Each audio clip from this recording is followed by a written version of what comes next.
Bismillahirrahmanirrahim. Assalamualaikum warahmatullahi wabarakatuh. Apa kabar anak-anak?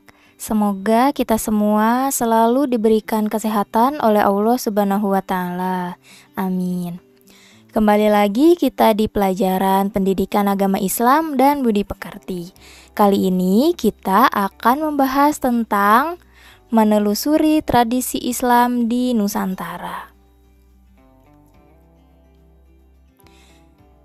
Nah, pertama kita akan mengenal dulu tradisi Nusantara sebelum Islam datang di Indonesia. Jauh sebelum Islam masuk dan berkembang di Nusantara, masyarakat telah memiliki keragaman budaya dan tradisi. Bahkan sebelum agama Hindu-Buddha masuk ke Indonesia, masyarakat telah memiliki kepercayaan kepada benda-benda alam dan ruh nenek moyang. Jadi sebelum Islam datang, bahkan sebelum agama Hindu-Buddha masuk ke Indonesia, masyarakat Indonesia itu sudah memiliki kepercayaan terhadap benda-benda alam dan ruh nenek moyang. Kepercayaan kepada benda-benda alam dan ruh nenek moyang ini berpengaruh pada pola kehidupan masyarakat. Banyak upacara ritual dilakukan sebelum melakukan kegiatan tertentu. Misalnya ritual sebelum melaksanakan hajatan, kelahiran, perkawinan, kematian, dan lain sebagainya. Nah, tradisi ini ya, ritual-ritual ini mereka lakukan, masyarakat Indonesia lakukan itu secara turun-temurun dari satu generasi ke generasi selanjutnya.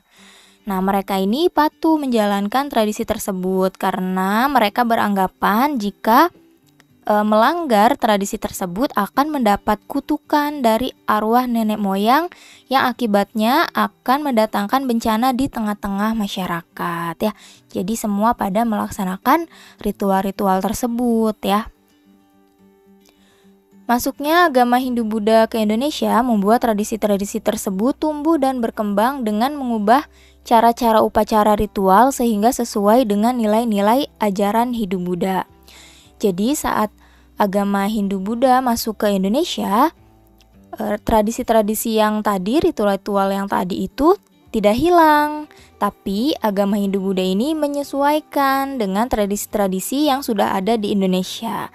Caranya yaitu mengubah cara-cara upacara ritualnya sehingga sesuai dengan nilai-nilai ajaran Hindu-Buddha. Jadi ritualnya tidak dihilangkan tapi disesuaikan. Di antara pengaruh kebudayaan Hindu-Buddha dalam kebudayaan Indonesia, misalnya tampak pada seni rupa dan seni ukir. Seni rupa dan seni ukir ini terlihat pada relief dinding-dinding candi ya.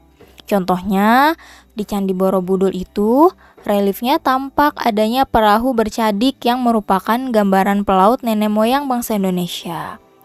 Kemudian terdapat pula relief yang menggambarkan riwayat Sang Buddha sekaligus ada gambaran lingkungan alam Indonesia ya. Pengaruh kebudayaan Hindu-Buddha juga tampak pada bidang seni bangunan, misalnya pada bentuk bangunan candi.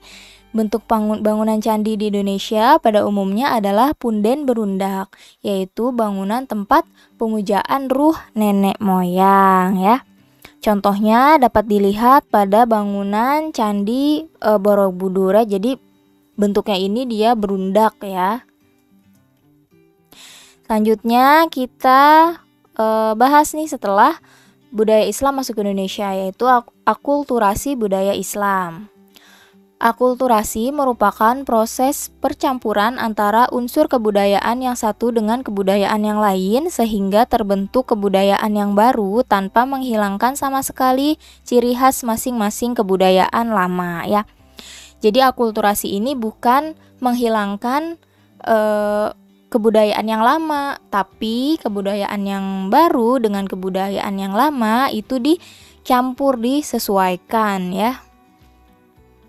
Kedatangan ajaran Islam di Nusantara juga mengalami proses akulturasi dengan kebudayaan Nusantara saat itu. Budaya ini kemudian dikenal dengan istilah budaya Islam ya. Jadi saat ajaran Islam di Nusantara ini masuk ke Nusantara, ajaran Islamnya Nah, kebudayaan yang sudah ada di Nusantara itu tidak hilang, tetapi terjadi akulturasi antara kebudayaan Nusantara yang sudah ada dengan kebudayaan Islam. Budaya Islam adalah segala macam bentuk cipta, rasa, karsa yang berasal dan berkembang dalam masyarakat serta telah mendapat pengaruh dari Islam ya. Jadi disebutnya tadi akulturasi antara kebudayaan yang sudah ada di Nusantara dengan kebudayaan Islam itu disebut dengan budaya Islam. Budaya dalam pandangan Islam adalah sebuah tata nilai dan tradisi yang berkembang dari ajaran Islam. Tata nilai tersebut merupakan hasil penerjemahan dari pokok-pokok ajaran Al-Quran dan hadis dalam kehidupan nyata ya. Tradisi Islam adalah kebiasaan atau adat istiadat yang dilakukan turun-temurun oleh masyarakat dan di dalamnya mengandung ajaran-ajaran Islam. Yang tadinya tradisinya masih yang nenek moyang, kemudian tradisinya disesuaikan dengan agama Hindu-Buddha. Nah, setelah Islam datang berubah menjadi tradisi Islam yang di dalamnya ini mengandung ajaran-ajaran Islam ya. Jadi tradisi ini tidak dihilangkan, tapi disesuaikan dengan ajaran agama Islam. Islam sesungguhnya membuka diri terhadap budaya-budaya dari luar Islam asalkan sesuai prinsip-prinsip sebagai berikut. Yang pertama, tidak melanggar ketentuan hukum halal haram. Yang kedua, mendatangkan maslahat atau kebaikan dan tidak menimbulkan mafsadat atau kerusakan. Yang ketiga, sesuai dengan prinsip al-wala, yaitu kecintaan yang hanya kepada Allah Subhanahu wa taala dan apa saja yang dicintai Allah Subhanahu wa taala, dan al-bara, berlepas diri dan membenci dari apa saja yang dibenci oleh Allah Subhanahu wa taala. Nah, berlandaskan ketiga prinsip tersebut, akan lahir sebuah kebudayaan Islam yang memiliki ciri khusus, yaitu budaya yang berasaskan tauhid kepada Allah Subhanahu wa taala. Jadi, Islam ini tidak menutup dari budaya-budaya yang di luar Islam ya. Islam ini juga membuka budaya-budaya dari luar Islam, boleh gitu masuk ke dalam Islam asalkan memenuhi prinsip-prinsip yang tadi ya. Selanjutnya, kita akan mengenal seni budaya Nusantara yang telah mendapatkan pengaruh dari ajaran Islam ya. Yang pertama, nama-nama bulan dalam penanggalan Jawa. Nah, setelah Islam masuk ke Indonesia, Islam ini membawa pengaruh pada sistem penanggalan ya. Islam itu kan menggunakan kalender Hijriyah yang berpatokan pada perputaran bulan. Nah, bentuk akulturasinya yaitu seperti ini ya, antara penanggalan Islam dan penanggalan Jawa ya. Kalian bisa baca pada tabel berikut.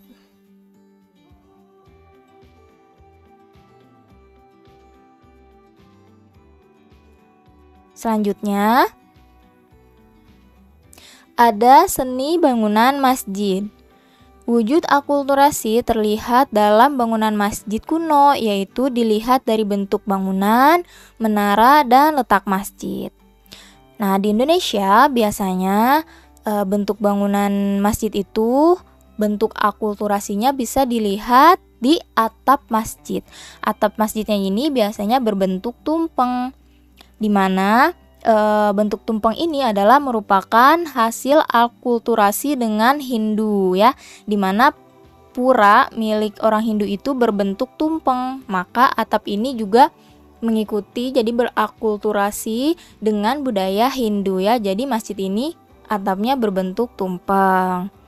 Kemudian menaranya juga bentuknya itu merupakan sebuah akulturasi ya. Contohnya misalkan menara Masjid Kudus yang terbuat dari terakota yang tersusun seperti candi ya. Jadi ada akulturasi antara bentuk candi kemudian realisasikan dalam bentuk menara untuk masjid gitu.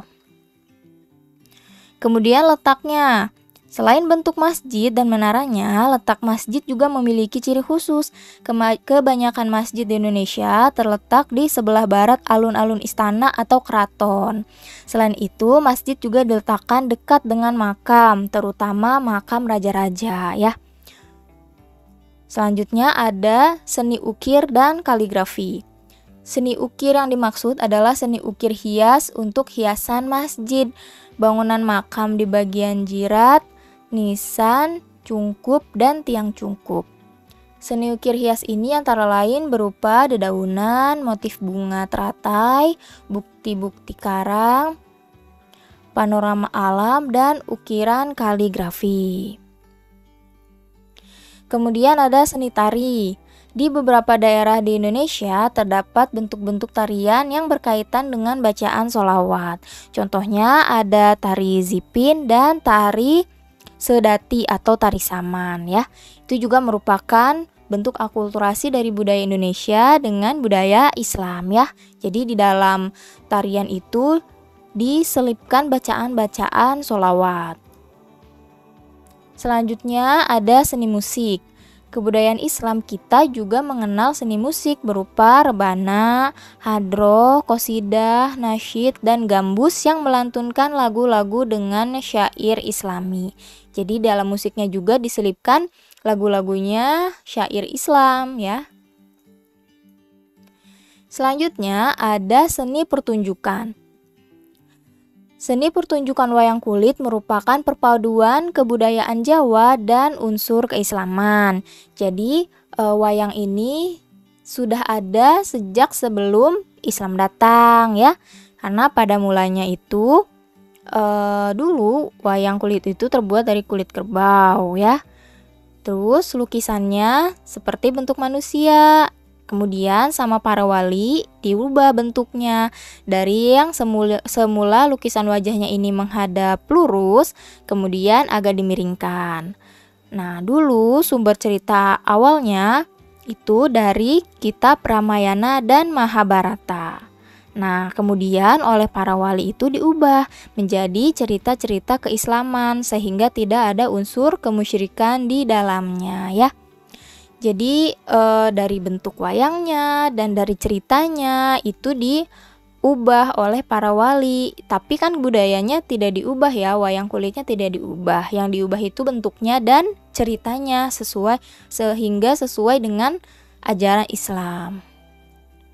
Selanjutnya ada seni sastra. Jenis-jenis karya sastra yang sesuai dengan ajaran Islam diantaranya sebagai berikut. Yang pertama ada babad. Babad adalah dongeng yang sengaja diubah sebagai cerita sejarah. Di daerah Melayu, babad dikenal dengan nama sejarah Sarasilah atau silsilah atau tambo yang juga diberi judul hikayat. Kemudian yang kedua ada hikayat. Hikayat adalah cerita atau dongeng yang biasanya penuh dengan keajaiban dan keanehan. Kemudian yang ketiga ada suluk. Suluk adalah kitab-kitab yang menguraikan soal tasawuf. Kitab suluk sangat menarik karena sifatnya panteisme, yaitu menjelaskan tentang bersatunya manusia dengan Tuhan. Nah, selanjutnya ada kesenian debus. Kesenian debus difungsikan sebagai alat untuk membangkitkan semangat para pejuang dalam melawan penjajah. Filosofi dari kesenian ini adalah kepasrahan kepada Allah Subhanahu wa Ta'ala yang menyebabkan mereka memiliki kekuatan untuk menghadapi bahaya. Nah, itu dia tadi ya kebudayaan atau seni-seni budaya hasil dari akulturasi budaya Indonesia dan budaya Islam. Selanjutnya, melestarikan tradisi Islam di Nusantara. Tradisi adalah kebiasaan atau adat istiadat yang dilakukan turun-temurun oleh masyarakat. Melalui kehadiran Islam, kepercayaan dan tradisi di Nusantara membaur dan dipengaruhi nilai-nilai Islam. Jadi tradisinya tadi ya tidak hilang, tapi dipengaruhi atau disesuaikan dengan nilai-nilai Islam. Karenanya, muncullah tradisi Islam Nusantara sebagai bentuk akulturasi antara ajaran Islam dan tradisi lokal Nusantara. Tradisi Islam di Nusantara digunakan sebagai metode dakwah para ulama zaman itu. Seni budaya, adat, dan tradisi yang bernapaskan Islam tumbuh dan berkembang di Nusantara. Tradisi ini sangat bermanfaat bagi penyebaran Islam di Nusantara. Jadi salah satu cara untuk menyebarkan Islam juga melalui tradisi. Maka tradisi Indonesia ini tidak dihilangkan, tapi disesuaikan dengan ajaran Islam biar ajaran Islam ini lebih mudah diterima oleh masyarakat Indonesia. Nah, di sini kita akan mengenal beberapa tradisi atau budaya Islam yang ada di Indonesia ya. Yang pertama ada halal bihalal. Halal bihalal dilakukan pada bulan Syawal berupa acara saling bermaaf-maafan. Tujuan halal bihalal selain saling bermaafan adalah untuk menjalin tali silaturahmi dan mempererat tali persaudaraan ya. Nah, acara halal bihalal ini sudah menjadi tradisi di Indonesia, di seluruh Indonesia yang bernapaskan Islam ya. Selanjutnya ada tabot atau tabwik. Tabot atau tabwik adalah upacara tradisional masyarakat Bengkulu dan Padang untuk mengenang kisah kepahlawanan dan kematian Hasan dan Husain bin Ali bin Abi Thalib, cucu dari Nabi Muhammad SAW ya. Selanjutnya ada tradisi kupatan atau bakdo kupat. Nah, tradisi kupatan ini yaitu tradisi membuat kupat yang biasanya dilakukan seminggu setelah Hari Raya Idul Fitri. Kupat adalah singkatan dari ngaku lepat atau artinya mengakui kesalahan dan menjadi simbol untuk saling memaafkan. Jadi tradisinya ini membuat ketupat dan masyarakat ini nantinya berkumpul di suatu tempat seperti musola atau masjid untuk mengadakan selamatan dengan hidangan yang didominasi dengan ketupat ya. Selanjutnya ada sekaten di Surakarta dan Yogyakarta. Sekaten diadakan untuk melestarikan tradisi para wali dalam memperingati kelahiran Nabi Muhammad SAW. Sekaten berasal dari kata syahadatain atau dua kalimat syahadat ya. Jadi sekaten ini disebutnya kalau sekarang itu Maulid Nabi ya, tapi dilaksanakannya di Surakarta dan Yogyakarta. Acaranya ini biasanya membunyikan gamelan yang diselingi dengan lagu-lagu yang berisi ajaran agama Islam ya. Selanjutnya ada grebeg. Nah, grebeg merupakan tradisi untuk mengiringi para raja atau pembesar kerajaan.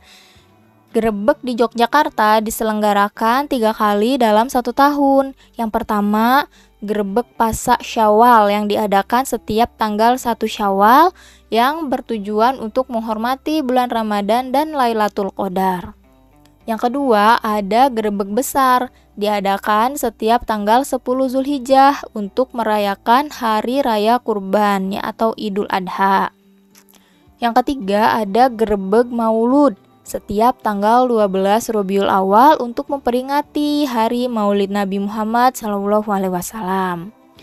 Nah, selain kota Yogyakarta yang menyelenggarakan pesta grebeg adalah Solo, Cirebon, dan kota Demak. Selanjutnya ada grebeg besar di Demak.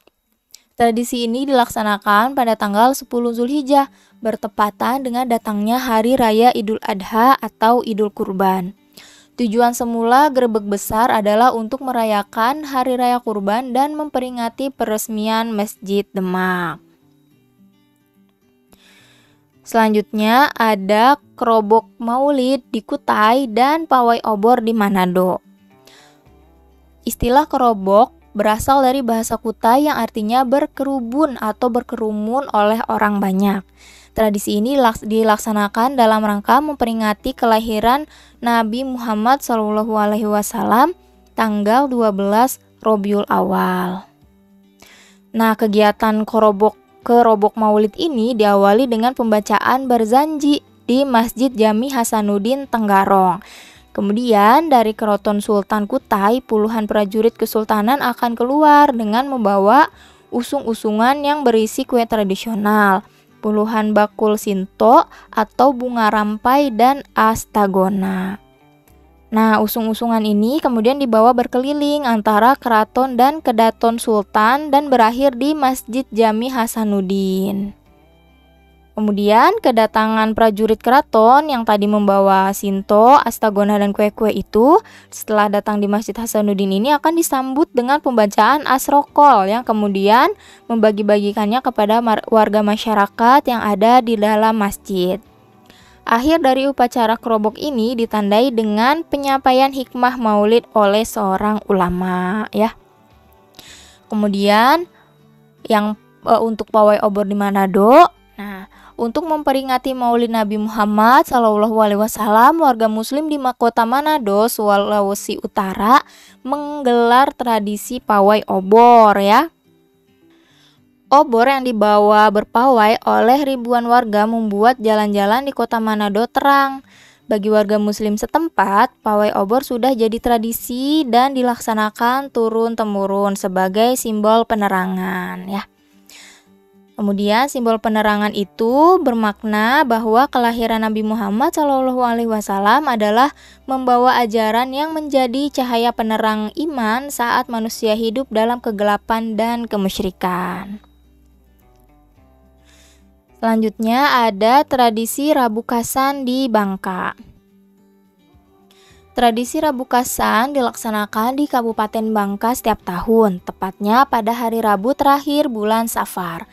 Maksud dari tradisi ini yaitu untuk memohon kepada Allah Subhanahu wa Ta'ala agar dijauhkan dari bala atau musibah dan bencana. Jadi acaranya